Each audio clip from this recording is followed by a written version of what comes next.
Hey, what's up, guys? So, another Moon Knight episode dropped the other day, and well, it's starting to slip. And considering how all the other Marvel shows are, it's not that surprising. But before I get into it, I want to say thanks for watching and comment down below what you think of Moon Knight so far. Alright, so from the start, this time Stephen wakes up and goes back to the museum, finds out last night the attack and the jackal thing that was chasing him was real, and actually there's surveillance footage that showed only him there, and this is where the huge problem is. It's later explained that Kanushi, the moon god, and the reason why Mark's trapped in Stephen and gives him the suit, so it's kind of like Shazam almost, and that's why we see these monster. That's why he's the only one who can see these monster things when no one else can. But they still have like a physical presence. So all the scrapes on the walls and everything, like a human couldn't do that. And the door to the bathroom he hid in, like, come on, it literally looked like the Hulk smashed it up, and 170 poundish man isn't doing that, and it wouldn't Mark at least like delete the surveillance footage so you wouldn't know it was him. He's like some super mercenary.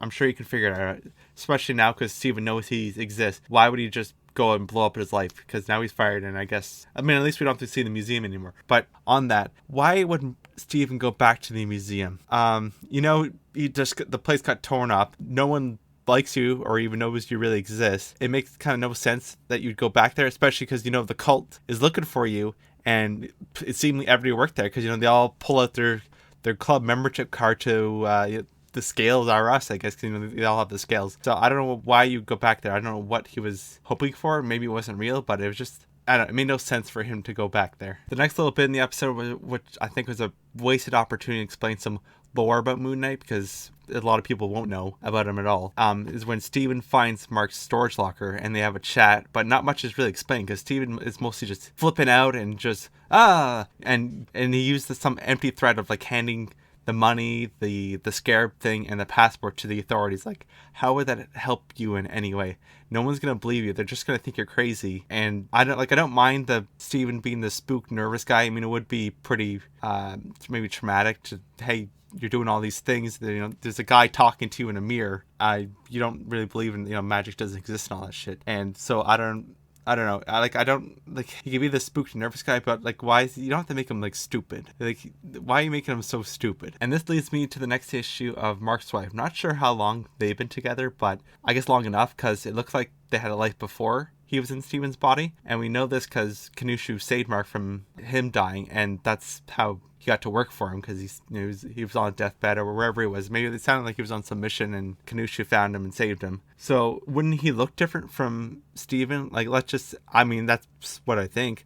But let's just say they met after he was already working for Kanushu. It makes no sense why Mark would go and marry somebody if you're trapped in someone else's body. So why would you go marry somebody when you could only take control of them for portions of a time, because eventually you have to go to sleep, and then Steven will take over for who knows how long. I don't know. It's just something that didn't really make much sense to me. But I'm guessing she'll be there for later in the series. She'll have to do better than everybody else, and she'll be smarter and do everything better than men's can. Now we come to like the only kind of decent part in the episode, but before this, I'm so sick of seeing the scale tattoo.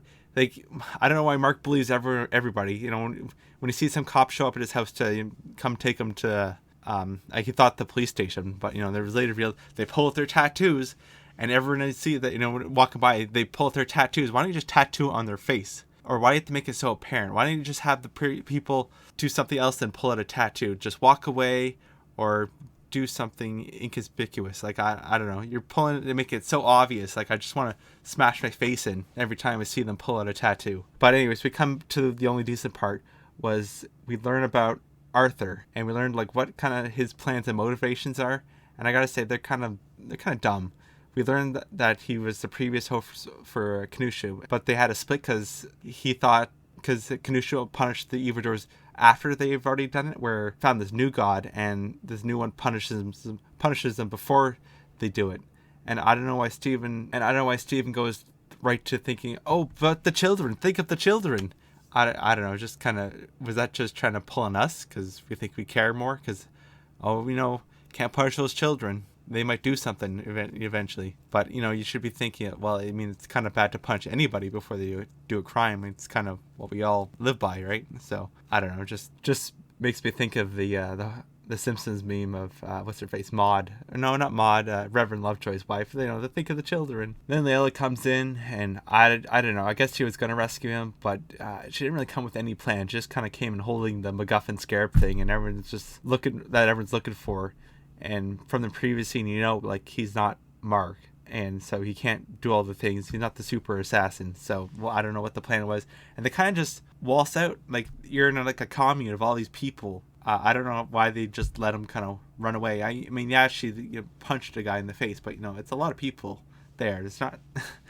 They kind of just walked out. And then anyway, Steven figures out how to harness the suit. He gets his own little version of it, not the cooler looking version. He gets in some little tussle with the jackal. I mean, it kind of looks stupid because most of the time it's invisible. Because I guess I don't know why we have Layla's point of view. We should be having Steven's. And then, this is how we can tell, the thing has more of a physical presence because he's slashing everything. So I don't know how that security footage didn't pick all that up at all. But I don't know. Show's got a show, I guess, and it only makes sense when the plot needs it to. And then we learn a bit more about Mark because, we figure out just a little bit because he talks with the God guy. But I don't know. The show's kind of losing a lot of its, I guess, fun aspect to it because that was the real difference in the first episode. It was fun. Steven wasn't that annoying. Yeah, he was still kind of oblivious, but now he's gone from oblivious to stupid because he knows all these things. He's learning more about these things. It's not just he thinks he's dreaming or whatever. It's getting to why things are happening. Just ask some questions. Even when he has the opportunity, he just doesn't. He just grills him about all the stupid stuff. You should be trying to figure out why is Mark here? Why are you inhabiting me? That would be my first question. Why am I the one you inhabited? What's so special about me? But I don't know. Maybe that'll be answered. But that's my really issue with this one. It's gone downhill a little bit. We're starting to veer off the road a bit. It's where things aren't making so much sense, and it's just like I said, it's just lost the fun aspect that made the first episode interesting. Well, we'll see. We've got a couple more episodes, and maybe they can turn around a bit. I doubt it. But anyways, thanks for listening.